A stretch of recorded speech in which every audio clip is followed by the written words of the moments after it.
ingeta. Donga toyebisa kaka bakoko bana bilaka pe bilembo bamvuluzi bana mangongele que toza déjà sur le terrain. Tolobaki messieurs Agwepa Mumba alias Kofi Olomide Kofira oya violaka ba mama na biso ba sœur na biso asekesaka bango négationniste oya cracher sur ba mort na biso lelo ndenge tozoloba boy akobeta boloko akobimate. Donc il faut avoir 10 ans ferme. Akoki kobimate 10 ans ferme sans sursis. A mérité 10 ans ferme. Donc Amata, Akita, biso bana bilaka badescendant ya Kimbangu, badescendant ya Kimpavita, badescendant ya Mangongele, badescendant ya Bankulu nyonso okokia kachesi bamakila na bango okia kobeta boloko et puis bokoyoka lisusu kombo na ete ezala na makambo ya concert ezala na makambo ya musique mpo na ye abu bayebi nanu biso te bakoyeba biso mamba topusana o Ingeta. Ba mama baye, ba mama soko bozana nzela boya. Soko bozana banda boya. Olanda ki vidéo wana comme l'a dit Zorobilel. Olandi vidéo wana ko bengi bino boya. Ta ba mama za ba fala ko mwindu. To ye po photo kota na to la kisa. Na ba papa. Photo la kisa le violeur. Violeur récidiviste, il y a Kofi Olomide donc. Fais ça adresse, bon c'est adresse. Ah bah c'est adresse numéro 25. 5 rue Carnot. 5 rue Carnot. Versailles. 78 000 Versailles. Voilà. 5 rue Carnot. Boya la 5 rue Carnot. Ba mama boya. Boya ba mama boya to za ba côté. Là ba ndeko, là pe bango kuna ba mona déjà que toza ebele boya bozala nzela boya. Tozo c'est la bino au fil et le fois quoi ya ba cavalier na ba chevaux ba bimi po na biso basakana na biso te boye na biso te boye ba biso lelo biso basakana te bateli biso na ba cheval batoni ba okengela biso biso te kosala mobulu te to ya wapo Agwepa awosamba Kofira na mabe ya sala ye Kofira ye mta kosamba et puis makambo ya viol aba pédophile Makamo babengi viol mundela sakanaka na moto. Agwepa Mumba alias Kofira alias Kofi Olomide okokweya okimaka justice ya mboka oyo. Ndengo kimaka wana yeba ke kozonga ozongi bapesaki yo pambu oyo komitika na mnoko ngando. Tala ngando yo toyebi te soki osanzama meyeba ke okomelama. Lelo okomelama. O baloba no bana bilaka pe bilemo o pazoloba lisusu azali chef coutumier ya diaspora congolaise. Ingeta wana Agwepa Mumba alias Kofi Olomide to Kofira lelo akokweya suite ya ba viol na séquestration sala na ba sœur na biso bazaye ko bine pa na ye suite ya négationnisme oya azali nenga zo cracher sur ba mort na biso azo cracher sur ba mort congolais azo cracher sur génocide ya Congo malor que azo que ne se prosterner liboso ya génocide ya Rwanda auto monate auto za na preuve te au rapport mapping le bel côté mais sur ba mort na biso Kofi Olomide na bigeno est-ce que boza na ba preuve que ba congolais ba kufaki 8 millions de morts na est à Congo mais biso peto tuna na profiter na ko profiter pe na tuna est-ce que biso peto tuna bazemi oya longolisa sindi est-ce que biso to tuna bandako ya bonganga oya kotsa sindi est-ce que biso peto tuna ba preuve nenga bemsa matrice ya sindi mais lelo ebake akokweya amata akita akokweya ingeta kokweya lelo tokotala ye lelo. Il mérite la prison ce soir. N'espère même pas l'erreur. Parce que nous, on est au courant de l'avocat de Paris. On doit parler de son ancien avocat. On sait qui il est. On espère que vous n'allez pas libérer aussi parce qu'il est. Oui, agressé sexuellement. À mon avis, il ne faut même pas venir surveiller les juges ici. Je suis avant vous. Comment? Je suis avant vous, devant vous. Pour que moi je puisse avancer, mettez-vous sur le trottoir s'il vous plaît. Pour que moi je puisse mettre sur le trottoir, mettez-vous sur le trottoir aussi. Mais vous n'êtes pas sur le trottoir, vous? Ben, j'aimerais bien m'y mettre justement. Ben, venez. Merci. Et votre collègue aussi.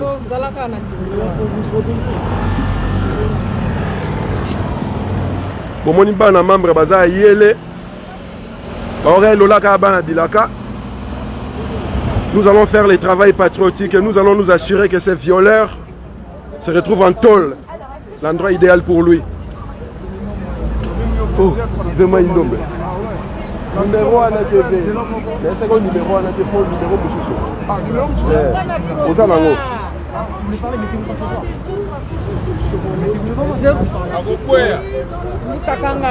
ba moro ya wanganaki yango ba preuve yango toponi kongo ebimi lisusu ah ba moro ya wanganaka yango comme ils ont une histoire. Bon, voilà, il n'y a pas de viol. Il se prétend qu'il n'y a pas de viol au Congo. Il n'y a jamais eu 8000 morts au Congo. Et alors, lui, il habite à Kinshasa, tout près de Yumbi. Vraiment. Le problème qui s'est passé, rien qu'à Yumbi, 800 000 morts, 800 morts. Et lui qui habite à Kinshasa, il n'est pas au courant qu'il y a eu 800 morts à Yumbi quand les Rwandais sont rentrés avec leurs vaches. Ça, c'est la première des choses. Pourquoi des poids, des mesures? Nous, on est là pour dire à Kofi, vraiment, il ne doit pas sortir ici vivant. Il ne doit pas sortir ici vivant. Quelle que soit la sentence du tribunal, nous, on va agir de notre façon. Non, mais nous, on va agir.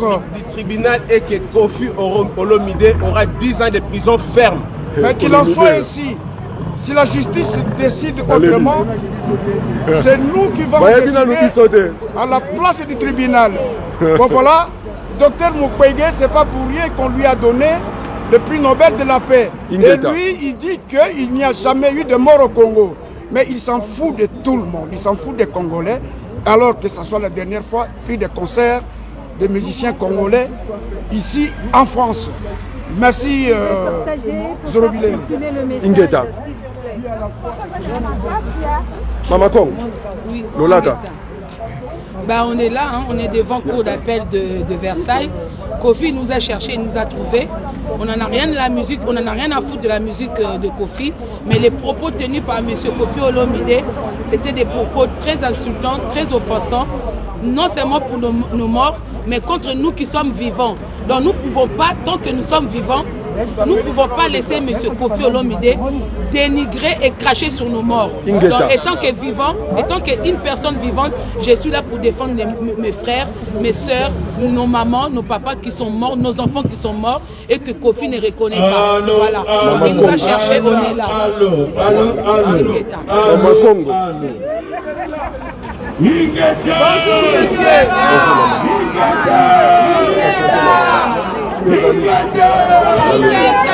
Bino ne faut pas la rapport makambo eza bino mama bino so boza te mama il faut boza la rapport so bino boza te mama to bino pe il faut boza la bino ne ba protecteur na biso ingeta ala to me brancher oh charge mais oza tende ni yomu animi shimbo ozanga te mama surtout maman Christiane otyanga otikali yo moko soko yo fonzala liboso na biso po mama na biso maman Christiane milimo na bango mpe makimia tosilisa bitumaka komona bango oui mama azoya aza nzela Nipasa wapi ye? aza nzela aza oya mama ala Salut papa. mikro yango ezosala to te Esala. kimia mbuta mikro ezosala to esanga o Bato bazosala nango bazotuna bandaka na bapesa mino mikro te kaka moko boyebisa bakende bapesa mino mikro tolobaki bayebi nanu biso te omonaki mbiri kiti aomona mokele mbembe. Peuple français, les Congolais sont réunis ici pour que la justice française s'occupe d'un violeur, agresseur de surcroît et négationniste. Étant Congolais, sachant que la France est un pays de droit, nous pensons que la justice française fera son travail. Et nous attendons à ce que ces messieurs qui s'est soustrait de la justice pendant 10 ans soient coffrés aujourd'hui. Ce travail-là, c'est le travail que nous faisons au nom de tous les martyrs du génocide bantou actuel au Congo. Nous avons déjà plus de 12 millions de morts que M. Antoine Agbepa Mumba Kofira a nié il y a quelques jours. Et nous ne pouvons jamais accepter cela. Nous n'allons pas nous moquer de prendre des dates pour faire des concerts. La France étant un état de droit, nous attendons à ce que les juges fassent leur travail. Et nous croyons à cette justice. Voilà pourquoi il y a cette mobilisation ici. Et nous attendons à ce que les violeurs en question passent devant la barre, que la femme congolaise puisse l'arroser de tomates, qu'il ait une humiliation avant qu'il se retrouve en tôle. Ingeda!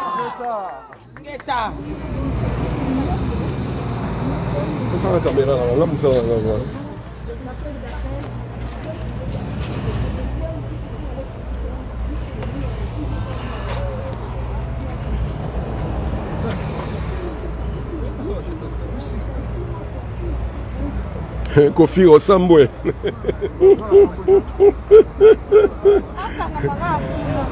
Bisonde bana bilaka, oyebina no bisote.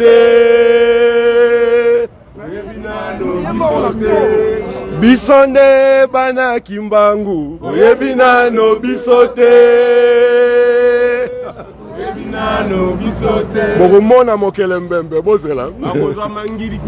Mangitukulu. Et en passant, vous là qui êtes au Congo, vous avez l'article 64 pour déloger les occupants avec leurs seigneurs, leurs travailleurs, leurs avatars Tilombo. N'attendez pas à ce que nous qui sommes en Europe venions faire le travail à votre place. Nous ici, nous dormons à l'aise.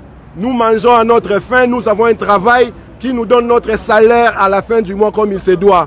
Vous là-bas, vous crevez la dalle. Vous ne mangez pas. Vous n'avez pas d'électricité. Vous n'avez pas d'eau potable. Vous devez vous prendre en charge. C'est ça même le rôle du peuple. À défaut de quoi, on ne pourra pas vous identifier comme étant un peuple, mais plutôt comme une masse populaire inconsciente.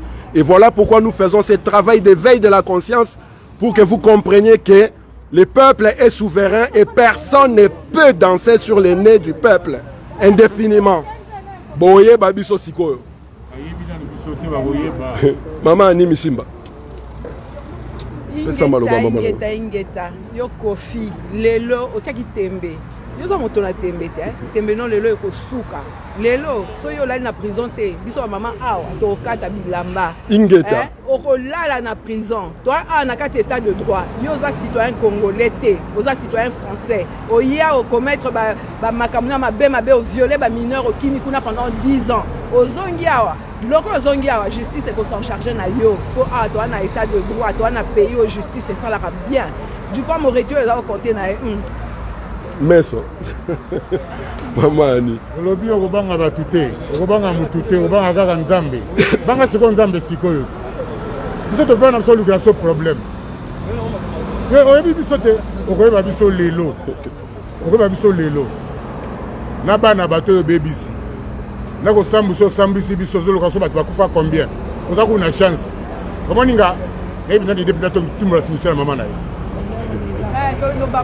tenga bino to timola cimetière mama na ye niveau ya haine benga biso ba haine boyebi na biso te nga bien nga timola cimetière mama na yo to cha serikali libanda bongo to moso ko sala biso nini yo luka pe na biso atumolaka biso te otumoli biso tokomemoti na suka biso tumoli yo te tosala eloko moko te so ozali mayele ntango bamisika wera baboyaki yango fali obeta yo te obana lelo sikoyo lelo ndenge ozala okolala na fleuri mérogiste soki na fleuri te okolala na frene oleki na Versailles oyebi lisolo ya Versailles te okoyoka oza na 10 sindi akokei na ye Ali Asaboye. Ali apazo kenaye. Ali Asaboye. Siko omone pa osuki. Ali abia oza mobali ya combattant. Garde la tête panzani. Po kombo na yesili, musique pe sili. Sindi pa lobi so yika ba. Ozola ye mwasi awa. Luka mobali ya combattant. Zoro bila ozola ye mwasi awa. Quelle façon de finir ta carrière, Kofi? Ba ozola mobali awa. T'es sorti par la petite porte hein. La petite porte. La petite porte. Okoye ba biso lelo. Total la porte yoko biso. Oso sila na wa bengo koko. Wa koko. Kube. Wa koko. Komona lelo kikoko na lelo kusambwa lelo. Nala mutu ya période ya musique ya sofele panado kumanga male meti lelo. Silo ozala kaka. Ozala kaka. Histoire évidente. histoire evida biso tondi awa tozali awa tozoyebela awa ye moko zorobilela en place toujours tokomona biso lelo komona batimbili kitoko oyo nano moni nanu te yo okomona na tribunal lelo bana kati okosambwa ingeta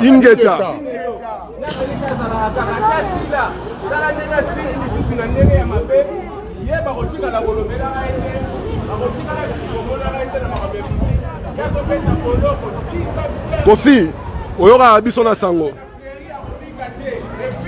omoni déploiement ndenge eza mbila bimi po ayeba yeke bana bilaka bakoya osentir mpenza donc résistance ndenge ezalaka tonto oloba mboka eza occupé ocomprendre te yo yaka kofingaka bamort congolais ocomprendre sikoyo bana bilaka nde bazalaka. On vous avait dit boyebi nanu biso te. Nous avons aussi la cavalerie, les chevaux sont là pour nous protéger, s'assurer que la justice soit faite. Et nous allons veiller au grain. Ingeta. Bino ba téléspectateurs o bobanga bioma, biso bana bilaka toza en place boya awa tozela bino. Kofi, il faut sentir biso ndenge tozalaka. Nous sommes au rue Carnot numéro 5. Cour d'appel de Versailles. Ceux qui ne croient pas, voilà. C'est marqué là. Cour d'appel de Versailles. Nous attendons à ce que monsieur Kofi Olomide, qui est réputé violeur, agresseur sexuel, soit jugé et condamné pour les crimes qu'il a fait. Et je rappelle que ce monsieur-là s'est soustrait de la justice pendant 10 ans. Il l'a dit à haute voix, il a fui parce qu'il ne se considérait pas innocent. Lorsqu'il a appris qu'il a été acquitté, libéré, relaxé, il a pris son avion pour venir. Sauf qu'il était condamné à 2 ans avec sursis. Voilà, la justice rattrape toujours. La nation s'est construite par la justice. Nous ne pouvons pas laisser des criminels vaguer, naviguer et enfoncer les doigts dans l'anus de la nation aussi facilement. Il faut qu'il y ait justice. Il faut surtout qu'il y ait réparation pour les victimes de ces agressions qui a fait du mal à on ne peut plus de 10 millions de Congolais. Et le monsieur est réputé négationniste, le voilà, nier les morts congolais, faire des déclarations appelant à la haine contre la France. Des choses que nous ne pouvons pas accepter parce que la France est un pays qui nous a acceptés, qui nous reçoit ici, et nous ne pouvons pas accepter qu'un monsieur puisse insulter ce pays-là et inciter le peuple à la violence en France. Nous ne voulons pas que la réputation de la communauté congolaise en France soit ternie à cause d'un violeur, agresseur sexuel, pédocriminel. Et nous allons nous assurer que ce monsieur-là aille en prison. Et si par malheur la justice française ne fait pas son travail, nous allons finir ce travail-là au nom de 12 millions de Congolais qui sont massacrés, génocidés depuis 1996 par la coalition internationale des troupes étrangères qui viennent voler le sang de la terre et le sang du peuple Congo. Nous allons nous assurer que ces messieurs-là croupissent dès ce soir en prison. Au top moment. Bien. Voilà, Bana Bilaka, Bana Ingeta, nous sommes en place. Et nous sommes là pour nous assurer que la justice soit faite. À la mémoire des 12 millions de Congolais qui sont tués depuis 1996 à aujourd'hui. Nous allons nous assurer que la justice française applique la justice parce qu'il s'agit d'un pédocriminel, violeur, agresseur sexuel, y compris sur mineur.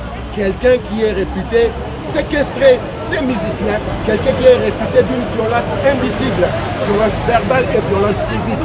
J'ai des amis qui sont musiciens chez lui, qui ont joué chez lui et qui peuvent témoigner. Le monsieur, il passe aujourd'hui à la cour d'appel de Versailles après s'être soustrait de la justice pendant 10 ans. Après avoir fui la justice pendant 10 ans, aujourd'hui la justice l'a rattrapé. Il a fait des déclarations ici en France disant qu'il a fui au Congo parce qu'il ne se considérait pas innocent. Lorsqu'il a appris qu'il a été libéré, relaxé et acquitté, il a pris son avion, il est venu. Non seulement il s'agit de l'aveu de culpabilité, mais aussi l'aveu de délit de fuite. Voilà pourquoi la justice étant transtemporelle, elle continue de faire son travail et la justice les rattrape. Nous attendons que ces justices-là soient faites. Si par magie, par miracle, il arrivait à passer par le mail de filet, nous allons faire cette justice-là au nom de 12 millions de Congolais tués par la coalition Rwando-Ougando-Burundaise. Ingeta. Ingeta. C'est comme adresse, c'est une adresse. Rue Carnot, Versailles. 81 78.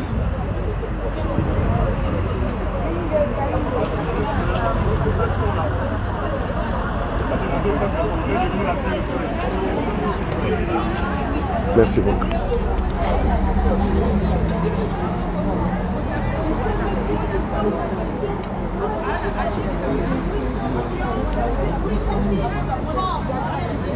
Oui. Allô, Maman Grâce. Tu es où? Tu es descendu sur le chantier? Avance tout droit comme si tu allais vers les châteaux. Tout droit, en sortant de la sortie principale, tu avances tout droit.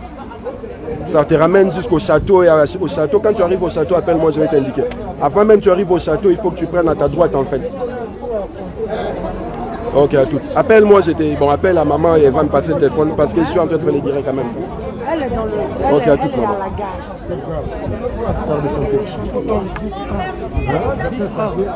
Allô.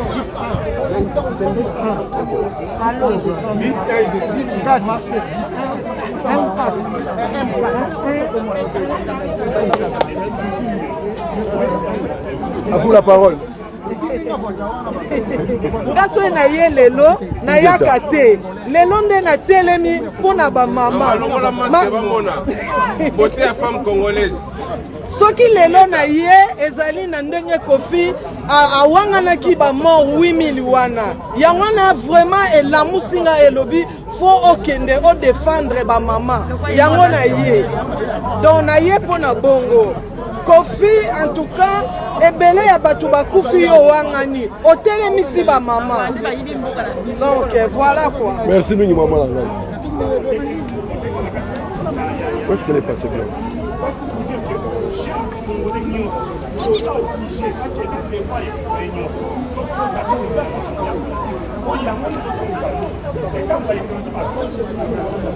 Boyebina no bisote Boyebina no bisote Bisone bana bilaka Boyebina no bisote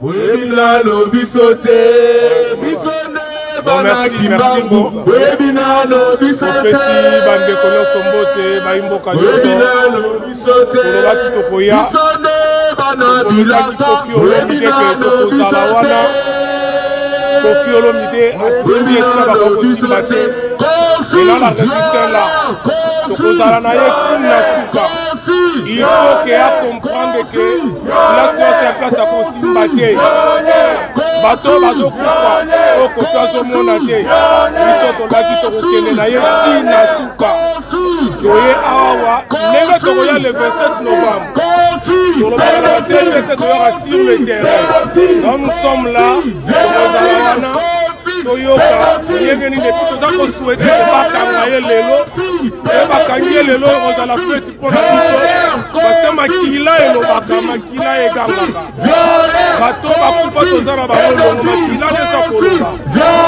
ndenge aza wana tokokomisa ye na suka pesa komi na suka voilà la résistance ne tombera jamais. Merci à tout le monde d'avoir nous sommes là. Boya tozali awa. Total ndenge ofira à Kozala condamné à 7 ans de prison ferme. 7 ans de prison ferme. Ingeta. Pédophile, Kofi, violeur, Kofi, pédophile, Kofi, violeur, Kofi, pédophile, Kofi, violeur, Kofi, pédophile, Kofi, violeur, Kofi, pédophile, Kofi, violeur, Kofi, pédophile, Kofi, violeur, Kofi, pédophile. Oyebina no bisote Oyebina no bisote Bisone bana bilaka Oyebina no bisote Oyebina no bisote Bisone bana kimbangu Oyebina no bisote Oyebina no bisote Bisone bana mangongele Oyebina no bisote Oyebina no bisote Kofi, violeur Kofi, pédophile Kofi, violeur Kofi, pédophile Kofi, violeur Kofi, pédophile Kofi, violeur Kofi, pédophile Kofi, violeur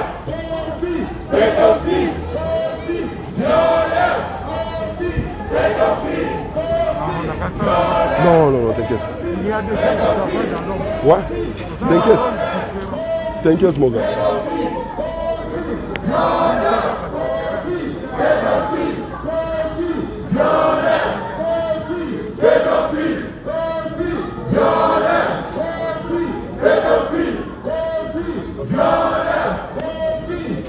Omoni degré ya haine congolaise na ngo pona mboka na ye.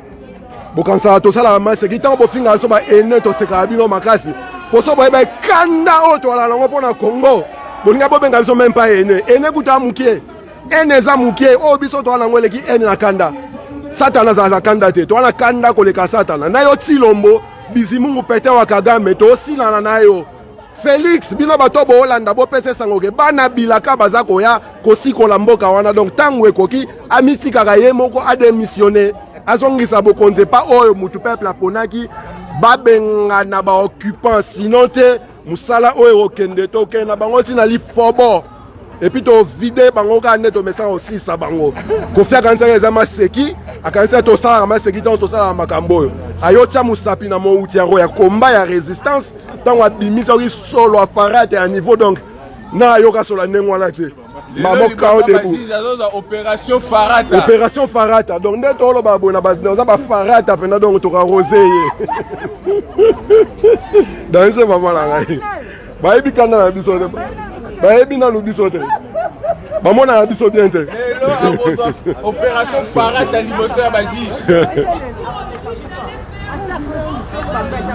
à chaque côté. Ah bon? À côté le placé. À côté le placé. À côté le placé. À Rosambo. Azor a déjà place avant la violer. Tu fous la mentale. Azor yoka déjà. Batumbo la rappelle. Mon vieux, toi on a choisi. Tu vois aussi Kamarambo, tu sais, tant que vérité, je sais ça. Il faut te gagner dans souka. Tina souka et puis tu vas accepter un individu moi au fur et à mort na biso donc bande qu'on a biso ba kufa donc on y est peuple na yo na vraiment azala congolais pena muto wana congolais yo tobola mabuba ma mère bazo kotsa bon biloko mystique na banzoto yo zo wangano yo mona 800,000 morts wat mama oh comprendre si go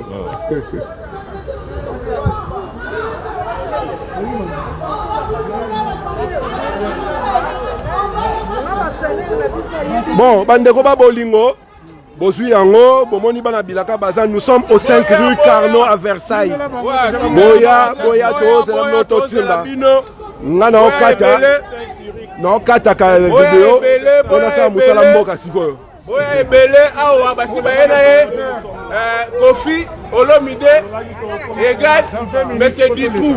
Voilà. Monsieur Ditrou, Kofi Olomide aza déjà na kati. Donc boya toton sa salwana ye faut 10 ans de prison ferme. Ingeta. Aroki mate.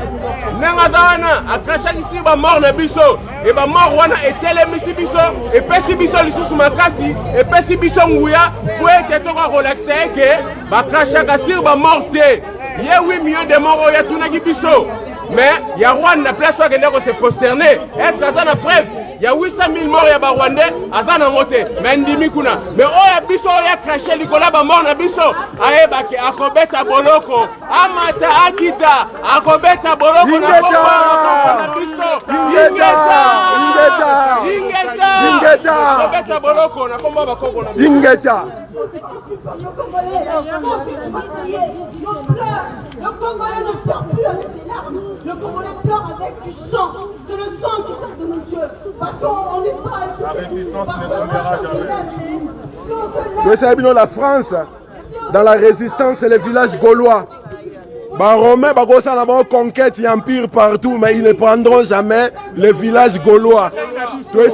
Ici, c'est Paris. On ne parie pas à Paris. On ne joue pas à Paris. Voilà. On ne joue pas à Paris. Paris ne tombera jamais. Paris, c'est le bastion du combat. Bon, la Russie, les États-Unis, le Tchad, à Paris, na Zénith à Bassan Koussou. batongi basala de minene mboka eza bien mboka ezala na kimia beta kuna osani na diaspora osani na bofinga biso ere nyonso bofingaka biso bofingi na bamort na biso franchement banda kuna beta kuna na bazelita bandundu kelobeta na zelita kikwiti kelobeta na idiofa kelobeta so na kisangani soki na mbushima soki wapi kelobeta na beni na ituri bamort ezalaka te kenda obeta concert kuna séquestration ezalaka te yo lobaki beni kimi ezali me kenda kobeta na beni kende na beni ingeta boyebi nanu biso te bamama bapapa bandeko bana baza kotelema moko moko bazopusana nazokata direct nasala mosala ya Congo sikoyo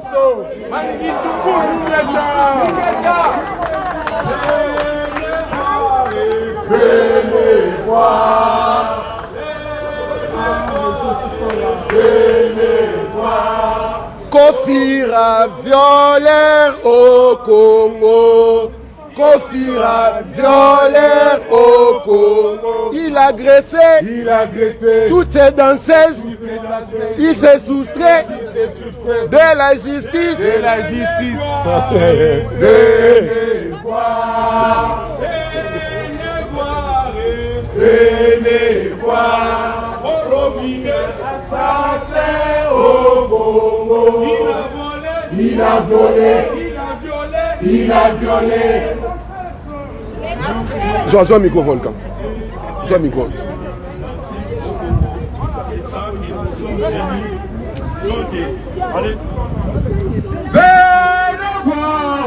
Venez voir. Kofira violeur au Congo. Kofira violeur au Congo. Il a violé. C'est dansé. Kofira violeur au Congo. Kofira violeur au Congo. Il a violé. C'est dansé. Kofira violé au Congo. Kofira violé au Congo. Venez voir. Kofira pédophile au Congo. Kofira pédophile au Congo. Oh, Ingeta.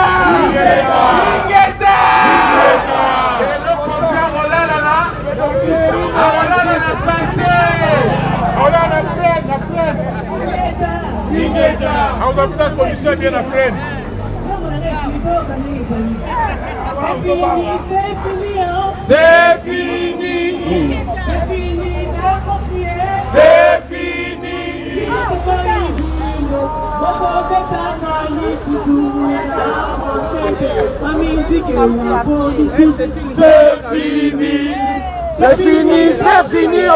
C'est fini. Congolais nzembo. Siko kofita la lengamaro, penza yo peksa ba congolais ça so qu'il tire. Il y aura improvisation hein.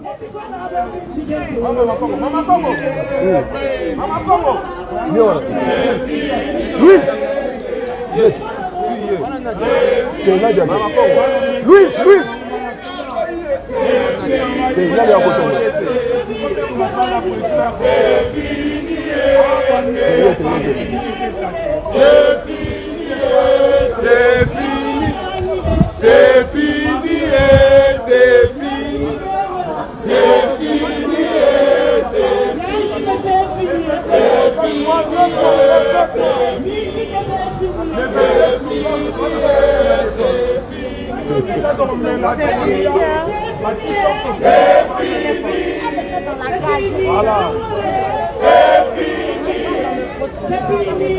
Le 27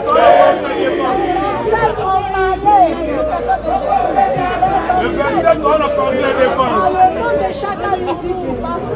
Voilà.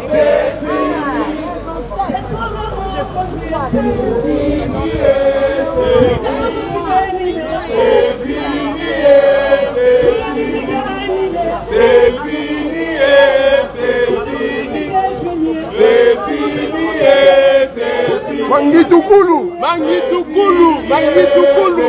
Andimaki teke lelo okoma na Versailles et puis soki babengi so na cour d'appel ya Versailles bobima. Papa, est-ce que omonaki déjà pasteur na yo?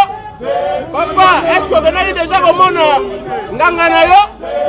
Papa, est-ce que tubeli déjà bazemi oyo longolisa sindi? Awa babengi awa nyonso tu wana eza prise en compte okobeta boloko. Kofi okobika te okobeta boloko. C'est fini. On a la personne qui a fleuri mais c'est ça qui est la flemme à la place de la santé c'était ça. On a des prisons. On a la fleuri mais juste pour poser la flemme. Je vais répondre à vous poser la C. Aucun été. Voyez bien nous bisoto, voyez ma biso. Voyez ma biso. Voyez bien nous bisoto. Voyez nos bisotés. Voyez ma biso. Allez me mettre la version à 100 coussous. Ok, la version à 100 coussous, mettre à Kuna. Oui, bon, écoute, Kofi, alingaki asala poids contre bateau basalisaka Congo, basalisaka Zaïre. Donc, biso nde bato tosalaka ke Zaïre ezala. Il y a au moins plus de 20 ans, biso bato tosalaka. Biso tofutelaka ba parents na biso ba salaire. Au gouvernement ko sala mais Kofi avec Loba oyo ya lingaki ya Loba mais Kofi va vivre ordre de on va penser qui est que abima France T ce qui azaki mayele fala yeba pas toi qui ordre que abima France T interdit de quitter le territoire français les jours oyo ba penser ba nila qui concert ayeba ki yango avant ayeba ki au moins 4 heures avant que akoki ko bima France T et soki mayele nayebisaki ye nakomaki na Versailles bakimaka te akobeta boloko voilà le vieux Charlie Salo akokota loko akokomposa banzembo na frene akende frene Kofi Olomide chante boloko Kofi Olomide chante boloko mutu moko insensé comment il peut insulter nos mamans comment il peut insulter nos mamans alobaki les femmes rwandaises sont les femmes les plus belles femmes d'Afrique donc maman mi ala maman mi heureusement que maman mi azaki ne mu popo heureusement que maman mi azaki Sierra Leone mais justement parce que comment ko finga maman na yo akei pe kuna na Tanzanie soki na Niger akei ko beta ba chanteuse na ye na Kenya est-ce que vous trouvez ça normal? Non, inacceptable. Donc il y a comme si ndenge ba beta ka bana na kini ba beta ka ba maman na kini ndenge ya beta ka Cindy biso toyebi Cindy azali femme maltraitée biso toyebi yango abunda na ye na concert toyebi yango doit être arrêté. Kofi tu vas rester ici il mérite 10 ans de prison ferme. Bois d'Arcy t'attends Kofi osanti kanda bolobaki ke bokechwa kozonga Kofi nde atikali bomoni échange bomoni échange asala échange na wa Kofi osala échange na wa yambo et puis ndenge oli yozonga okotikala bokechu okola yo Kofi okrache sur ba mort na biso poto élection ke bakachaka sur ba mort te tokonatika fleur likolo ya lilita ya mama na bino ingeta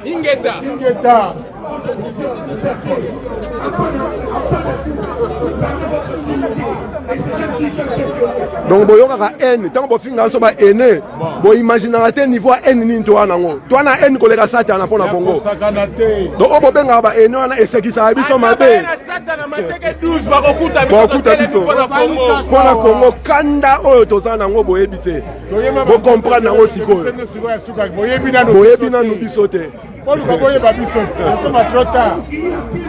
pomoni baconcerne koya na pete te elobela bino lo te bocomprendre kaka te bosala mutu makasi bokontinue epinaki batoloba o avant beta concert na poto kende kotuna muchopi ya Fally Ipupa me boyebisaki mutu abebiseli bino makambo nyonso to eza mwana wana bino nde fa boyina mwana wana makambo biso tosalaki na Bercy tosengaki mpena batikela biso yu arena tolingaki tosakana bolingaki boyoka pour la première fois la presse internationale ou internationaux balingaki balobela combat ya Congo et puis après makambo ya concert afali balobela fali pupa te balobela bacombattant balobela combat alors oyo akotia tembe aya kotia mosapi na mozindo ndenge eza wana mpo na bino concert bobosana pour l'instant bobosana na 1989 nde toyotala makambo na bino 2089 nde totala makambo na bino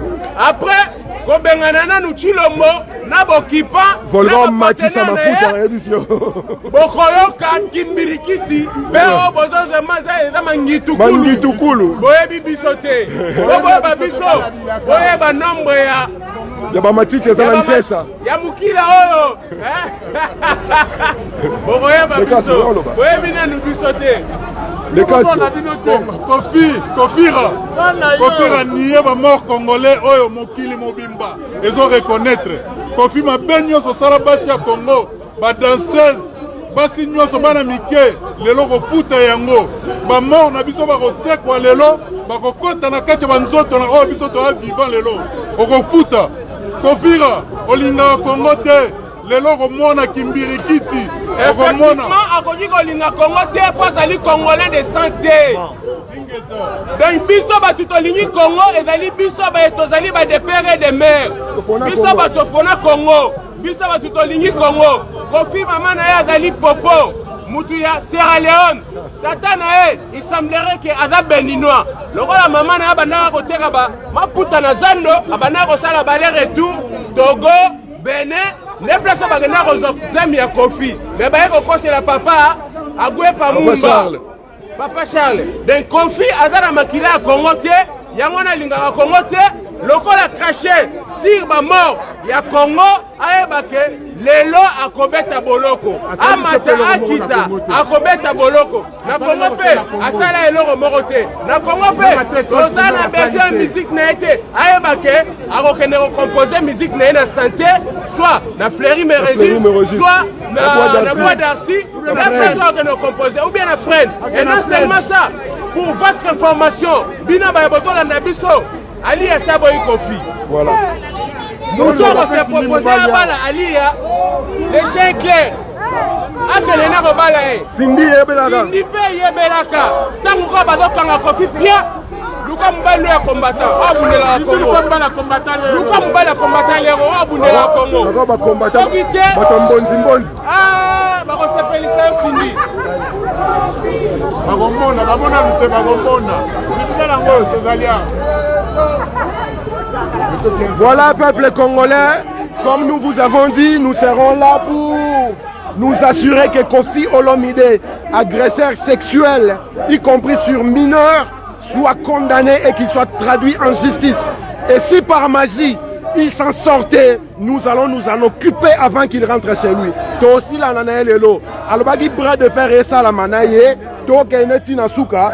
Soit qui a bimi à libre. Bisonne to bete si go to si la nanaye. Pour comprendre que bana bilagane bazalara. Toi bise bino boye bino nous bisote. Bo finga biso ba ene ba jaloux te. En limi mais un autre ça la ngopona Congo. Na satana za ene ngona te. Batu bazo ya gaga.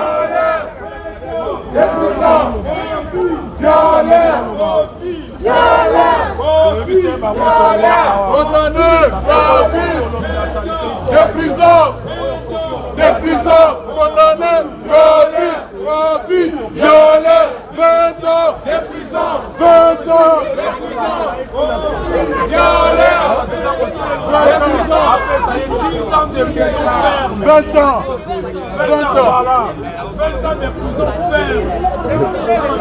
Malo baiser pas non maman nana. Na leli maman. Nenga zala. Aucun limite, pas de problème.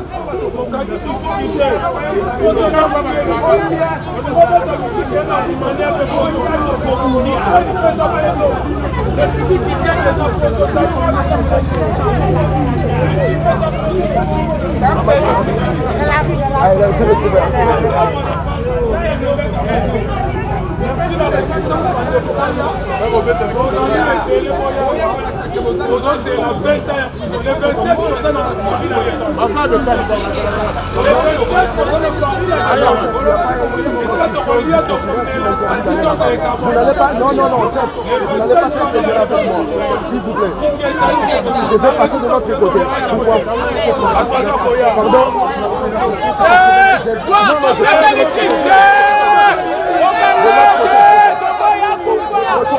Poser une question, s'il vous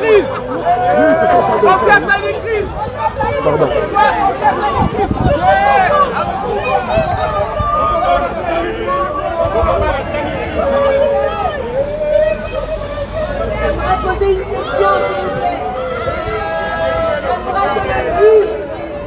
le juge prenne au compte. Traverser. Ouais, monsieur, je passe de l'autre côté. Oui, ben, j'ai pas de l'autre côté. C'est quoi, c'est de l'hiver, le passage partant, le passage de côté. Ouais, j'ai compris, chef. Faut pas le faire dans nos dos, parce que... Ne vous inquiétez pas, j'ai compris. Même moi, j'ai traversé, quelqu'un m'a pas vu, il a fait une carte parce qu'il regarde la même chose. J'ai compris. Mais je passe dans le passage piéton pour aller de l'autre côté. Ne vous inquiétez pas. Des agents, pas dans la circulation. Pas de problème.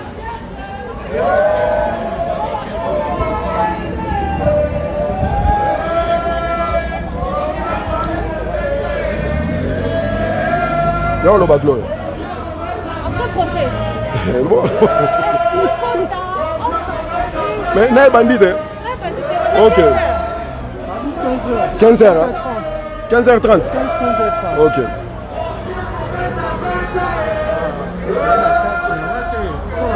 Carte d'identité? On les carte comment? Ah, si t'as pas de ça, sinon je suis pas ma vie.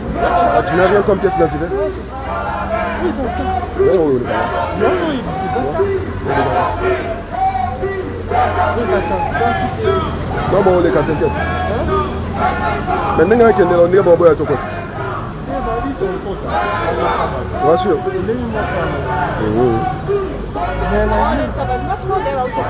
Ah ouais? Il est mon pièce.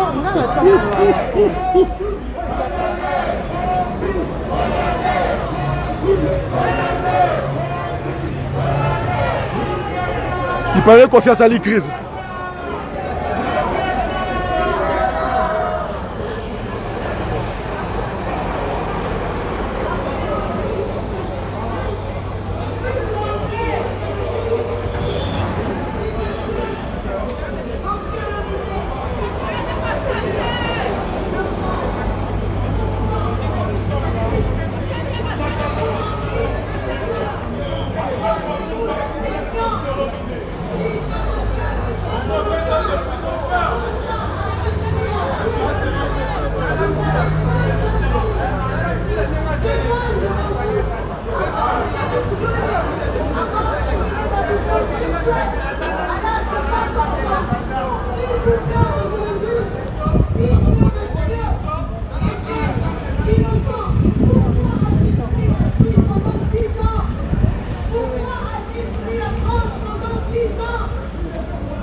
J'avais le son au minimum. J'avais le son au minimum. Nous avons aussi des beaux chevaux avec nous là. Ils sont mignons. Vous voyez là? Ne vous inquiétez pas. La gendarmerie est là pour protéger les Congolais.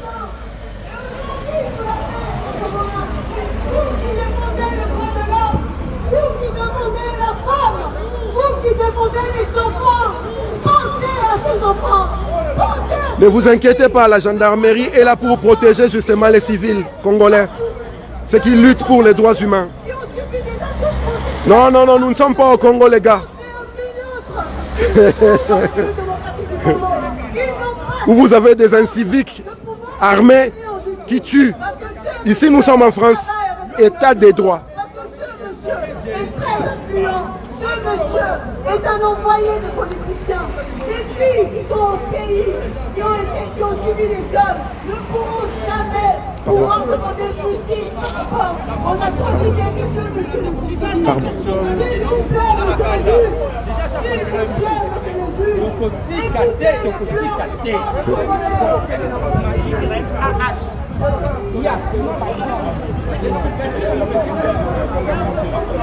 Ani Missimba, bon, ma maman a biso de tous les temps, de tous les jours, tous les temps. Vous avez bien nous bisoter.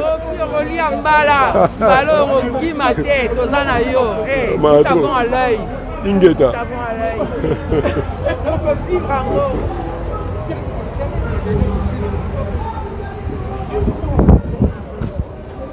Bon, bandeko ba bolingo na bendani mwa muke sima. Nazo mupepe na mela simbok. Na ozongela bino après. Bozwa suite après. Bankulu baza na bino mengu ba mona mokele mbembe. Ingeta. Voilà, nous sortons de la cour d'appel là. Nous allons recevoir les appréciations à chaud. Nadia, de Castro Bino Bozaya Kunaboloba. Bonsoir, peuple congolais. En tout cas, vous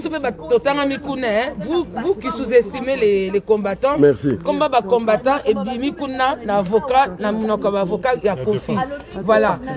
Et donc j'étais étonné, au fait, tout le monde, tous les peuples congolais, tant tout le monde a Kofi dans l'émission, tout le monde a l'impression d'avoir un monsieur, un intellectuel. Mais français, nous surtout au Kofi à l'Obaka. Na TV, d'un moment, on a journaliste français on est équimé le tribunal pour vous montrer que dans un pays d'état de droit tout le monde est tout et personne. C'est-à-dire que Kofi, Soki Rambo, Soki le roi des rois, tout aujourd'hui il n'y avait rien. Kofi n'arrivait même pas à s'exprimer. Kofi, au fait, la maison de Anières, que vous connaissez, la maison que là où Kofi habitait à Anières, Kofi il avait 6 mois d'impayé. Kofi c'est depuis Kofi avait 6 mois d'impayé dans Anières. Kofi, Kofi il a dit que même ton propre passeport, s'il vous plaît, Kofi il a dit, quand on lui a demandé, est-ce que, comme dans ces musiciens, après sortir dans l'aéroport, est-ce que vous leur remettez leur passeport parce que ils ont l'identité dans Bango pour se déplacer. Kofi a dit que, comme quoi que même lui aussi, il ne détient pas son passeport. Que comme quoi que, quand lui aussi il arrive, au même titre que les danseuses et les musiciens, lui aussi il remet son passeport à producteur. Comme quoi que lui, Babi, mais monsieur, vous avez un passeport français. Comment ça se fait que ceux qui auraient mis un passeport, on a un producteur, mais on vous voit vous déplacer, comment vous faites? Donc vous contactez encore le producteur pour remettre le passeport. Donc ça dit que... Donc Kofi, attends, il a deux passeports. Le passeport est congolais et il y a une date de naissance. Le passeport est français, il y a une date de naissance.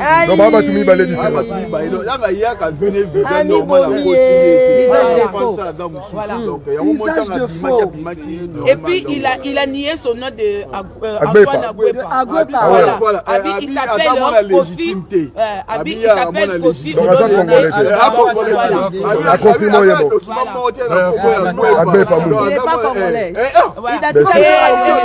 pour des gens, peuple congolais, je vais vous apprendre.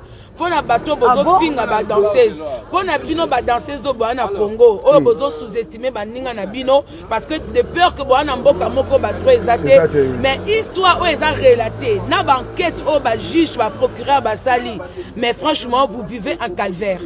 Bon vivre ba que non ça la banquette tina ndaku ya Anières là où il y avait pas de poignée na ba porte na ba fenêtre ba que non avait fait comment les filles là se sont sauvées et par qui donc ba la lisa garde pompiers, voilà, tout a été vérifié. Donc pour vous dire que Batoko la Kofi au Congo, Bazaba intouchable, mais heureusement qu'en France, c'est un pays de droit. Donc arrêtez de dire que Kofi est libre.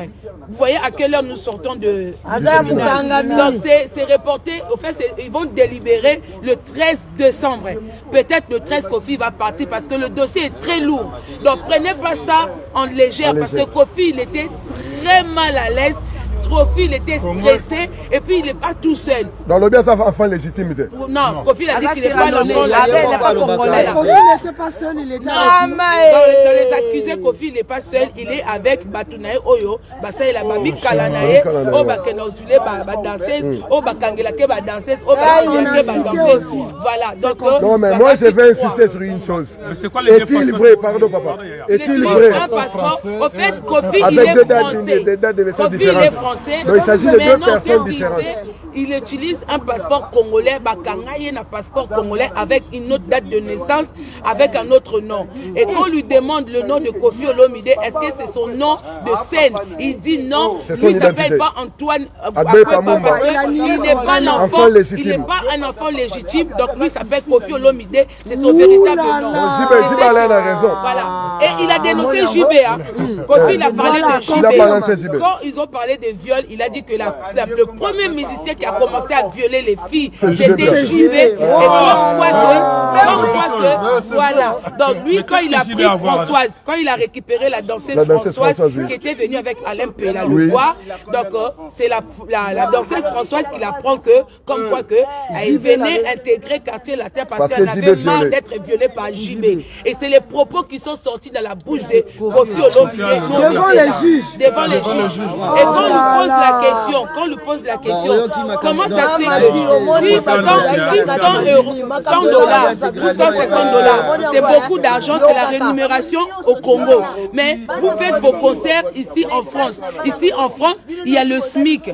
Donc vous ne pouvez pas rémunérer quelqu'un 150. Il dit que quand vous avez un président de la République comme Chilombo qui gagne 2 800 000 $, non, il a dit 2 800 000 $, pendant que plus de 80% de la population meurt de faim.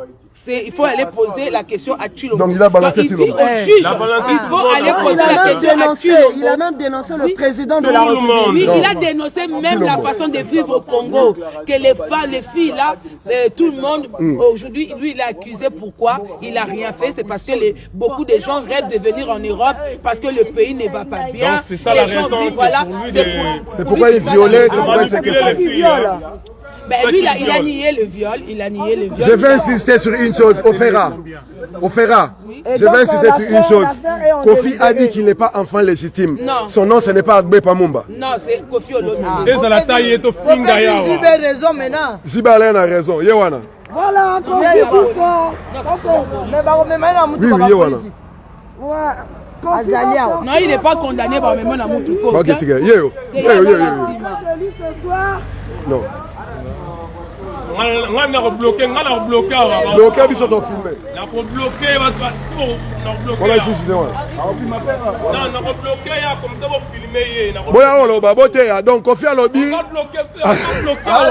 fils légitime te voilà ma parent papa na été a bien gwe parent na été donc JB a raison donc yango na balancer JB avec la mutamena ke Françoise Abisaki Françoise voilà mutabana bimana di boso JB. Oh là là. Décasse-toi yala. Décasse-toi. Non loba.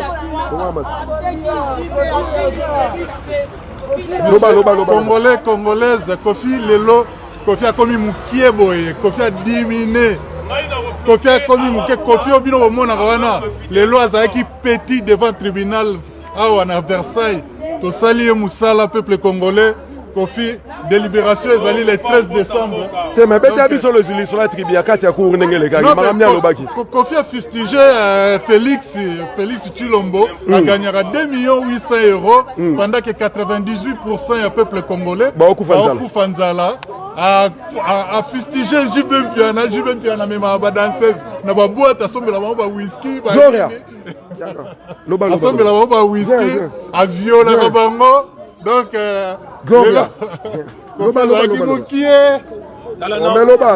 Awanga ni comme on a Agbe Pamumba. Awanga na bana na emoko. Alors bien la bana combien? Bana misatu kaka. Loba Aristote na ba Minou na ba Roquinho. So bana on a ni Didi Del Pire on a nani. Bango tout. Na Saint James Role. Na Saint James Cecilie. Binomo bo ya bandeko. Albika misatu. Bandeko ba bolingo. Nous sommes encore à la cour d'appel de Versailles. Il est 0h45. Nous vous avions dit nous allons la mener jusqu'au bout. Et vous avez les témoignages à chaud de ceux qui viennent de sortir du tribunal. Vous avez appris des choses. Et maintenant, nous allons attendre à la fin, d'ici le 13 décembre, où il y aura les jugements, où il y aura la sentence. Non, pas le jugement. Il y aura quoi? Le verdict. Ouais, le verdict. Voilà, Gloria qui était là-bas aussi. Maman, quand tu vas parler, on comprend que tu peux nous dire à chaud qu'est-ce qui s'est passé là-dedans? Lingala français.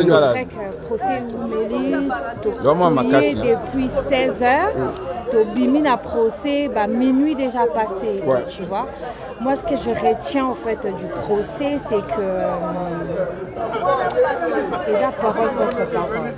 Mais parole aux solo, parole ya basi, parole que moi si azon libéré pour la qui moi pour les autres défendre à la victime, on ne peut pas remettre cela en cause. Bisomoto yebi. Imaginaire collectif payebi si tozokola eza biloko mosusu toyoki eza biloko toyokaka na banzela na baquartier et tout biloko yango ifo yebisa biso toyoka tomoni bato batémoigner bavivre yango nous on peut pas remettre cela en cause donc mais tosepeli nde procès elekami parce que baprocès ya boyefo elekanaka etikalaka na histoire pour bato baapprendre bacomprendre un peu que il ne faut pas banaliser la violence, il ne faut pas banaliser les viols et surtout bon, il a nié qui s'appelait Agbe Pamumba, est-ce vrai? Bon, il s'est présenté au nom de Kofi Olomide, il s'est né à Kisangani en 56, un père de 3 enfants, c'est ce que je retiens. Il est père de 3 enfants. Oh mon Dieu. Donc il a nié tous ses enfants finalement. Moi je ne sais pas combien d'enfants il a. Il en a une cinquantaine. Je sais pas. Je peux témoigner. Non mais il s'appelle Kofi Olomide Agbe Pamumba. Il s'appelle Kofi Olomide. Juste une minute. Bobel est là, il est violeur, agresseur, sexuel. Il était.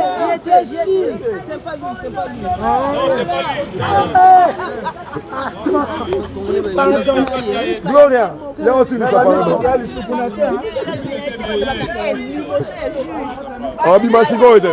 ouais, finis s'il te plaît maman. Verdict à procès est allé le 13 décembre. Mais en attendant le verdict, la responsabilité de la communauté.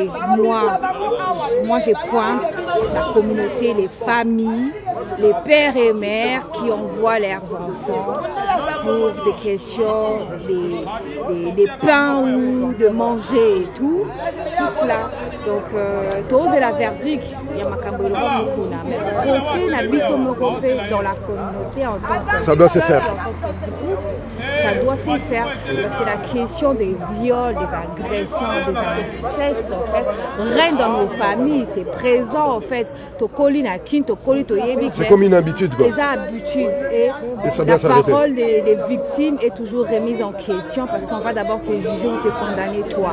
Alors nous on est là pour dire que et l'accusé et les victimes ont droit à s'exprimer, droit à une défense. On a assisté à la défense. Maintenant, nous allons attendre le verdict le 13 décembre. Mais en attendant, il faut communauté congolaise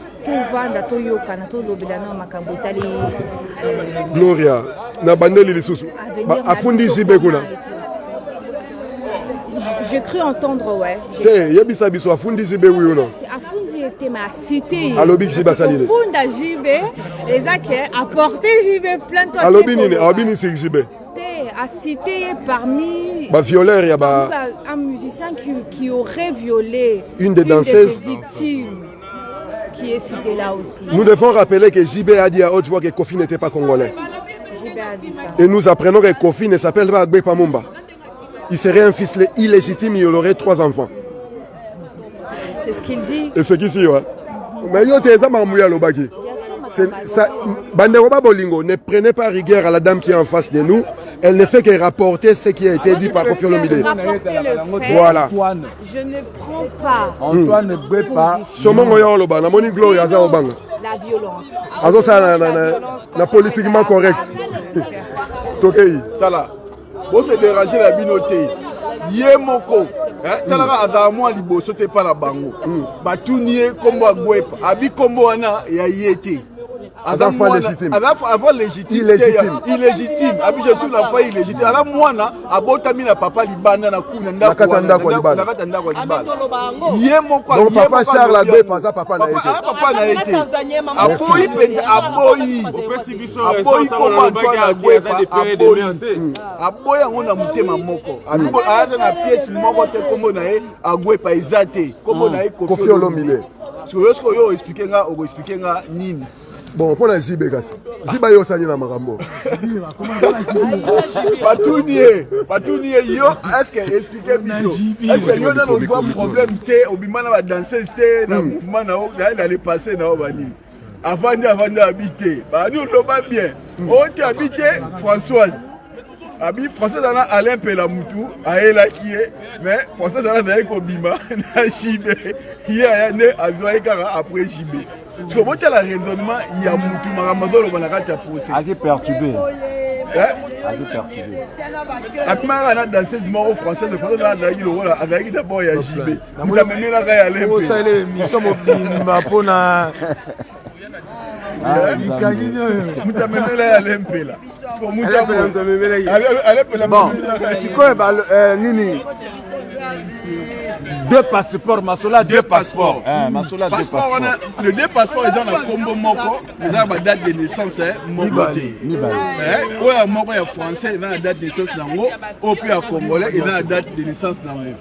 Donc il y a zone bima, zone tambola, na passeport congolais, tu as donc comme il arrangé à bimisi passeport français. Donc c'est très, il est très dangereux. Et puis dans dossier, à côté ici, bah document faux, à négocier dans l'ambassade, bah ça les lié, bah faux document, faux document, ils ont pour l'attestation, c'est dans le Kouta. Et récemment, ma fille, avec un passeport et belé, et trouvé, et là qui c'est le contraire. On a passé plaidoirie il y a plus de 1h30, 2h, avocat, et bah on est là.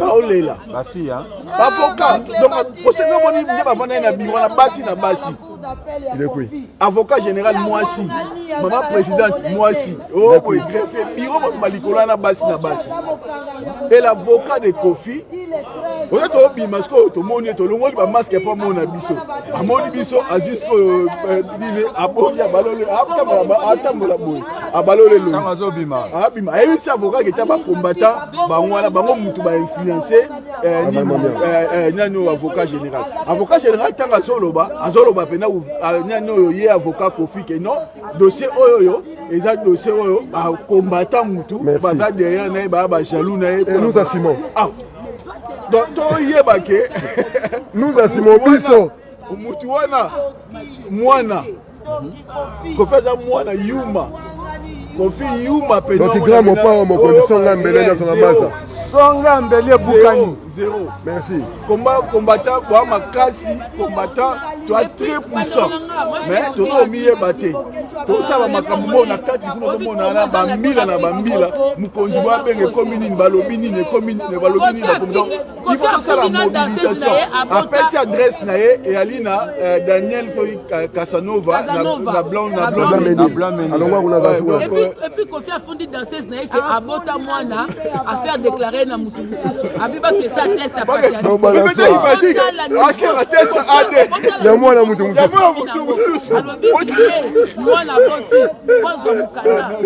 bon bandeko ba bolingo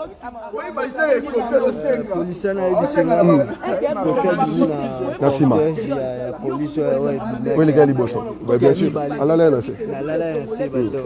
Ouais. Voilà, chers compatriotes, il est pratiquement 1h du matin. Nous sommes devant la cour d'appel de Versailles. Je vous signale que Kofi a été sorti en cachette. Boyebina nous bisote N na N te. Yona omoni N te. Obisoto zanangole ki N. Na isemino to na N koleka satana. Obomoneza muke. Nous serons là le 13 décembre pour voir le verdict et surtout le 27 novembre pour nous assurer que bakotele maza. Boyebina nous bisote. Boyebina nous bisote. Mengu Kofi amona mokele mbembe. Mokele mbembe. De Castro, nako mokato lobi ndeni. Oza makambo suka loba te. Chef coutumier. Chef coutumier. Chef Koutibé, des casques quoi. Loba, batterie à 20 là, c'est à 2%. Kofi a moni Kimbiriki. Mon quel mbembe. Bon, on va haine, hein.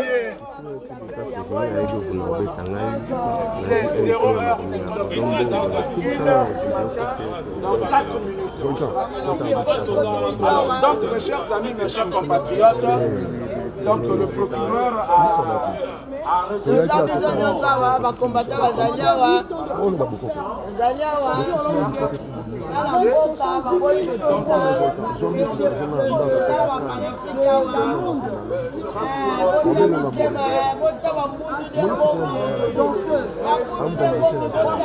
papa, la maman, beaucoup dans les 13 décembre,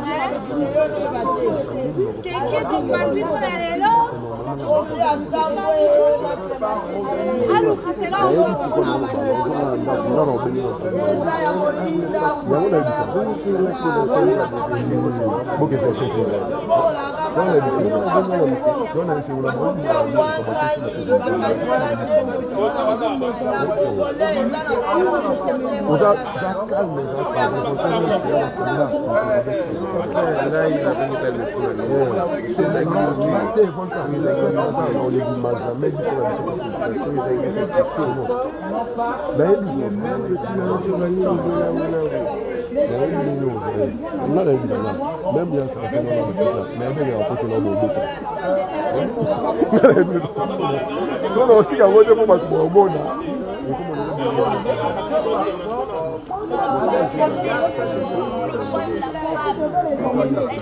Alors,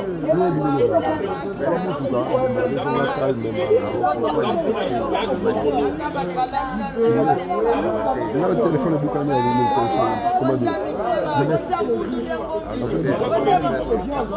Mais quand on va dire on va connaître la voix du soir.